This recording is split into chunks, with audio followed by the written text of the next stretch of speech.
সংঘটিত হৈছে অনেক ভয়ঙ্কৰ পথ দুৰ্ঘটনাত থিতাতে নিহত হল বাইক আৰোহী নৱমণি দাস। গুৰুতৰভাৱে আহত বাইক চালক ৰাজু দাস আৰু কণমানি সন্তান। ঢিঙৰ লহকৰৰ বাসিন্দা ৰাজু দাসে নিজৰ বাইকখনেৰে কণমানি সন্তান আৰু পত্নীক লগত লৈ ঢিং খ্ৰাইজ্যোতি বিদ্যালয়ত আহি থকাৰ সময়তে ঢিঙৰ ৰাজপথত সংঘটিত হয় এই ভয়ঙ্কৰ পথ দুৰ্ঘটনাত ৰাজু দাসৰ পত্নী নৱমণি দাস থিতাতে নিহত হোৱাৰ লগতে গুৰুতৰভাৱে আহত হয় ৰাজু দাস আৰু কণমানি সন্তানটি। পৰিয়ালটো বাইকেৰে গৈ থকাত হঠাৎ এটা কুকুৰ সন্মুখেদি পথ অতিক্ৰম কৰাৰ সন্মুখতে সংঘটিত হয় এই ভয়ঙ্কৰ পথ দুৰ্ঘটনাটো। ইফালে সংকটজনক অৱস্থাত ৰাজু দাসক উন্নত চিকিৎসাৰ বাবে ঢিঙৰ পৰা নগাঁৱলৈ প্ৰেৰণ কৰিছে চিকিৎসকে।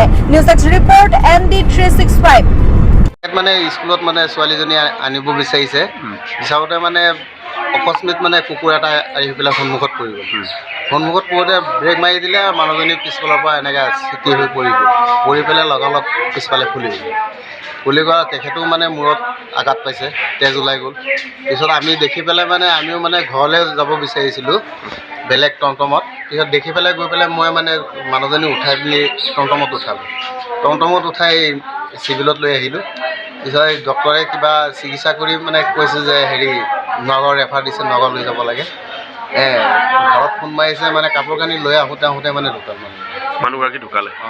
কোন আছিলে বাইকত আছিলে ছোৱালীজনী আছিলে আৰু মাক দেউতাক তিনিজন মানুহ আছিলে। ছোৱালীজনী কিমান জখম হৈছে নেকি? ছোৱালীজনী মানে হাতত অলপ পাইছে। দেউতাকৰ মূৰত মানে অলপ আগত হৈছে, মূৰত মানে চিলি দুটামান পৰিব। নগাঁও ৰেফাৰ দিছে নেকি? নগাঁও মানে চিটি একশ্যন কৰিব দিছে। এতিয়া নগাঁও পঠাই দিছে চিটি একশ্যন কৰাবৰ কাৰণে। মানুহজনীটো ডেথ হৈ গ'ল, ইয়াতে আছে। আজি ঢিং খ্ৰাইজ্যোতি স্কুলৰ বছৰেকীয়া পৰীক্ষা আৰম্ভ হৈছিলে।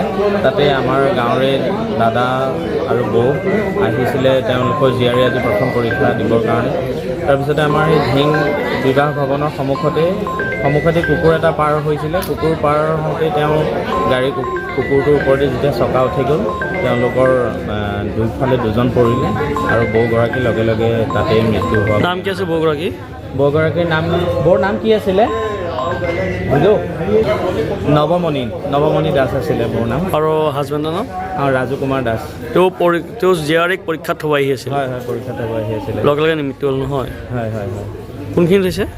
ঢিং আপোনাৰ বিবাহ ভৱন আছে নহয়, আমাৰ বিবাহ ভৱনৰ সন্মুখতেই হৈছে। ঠিক আছে।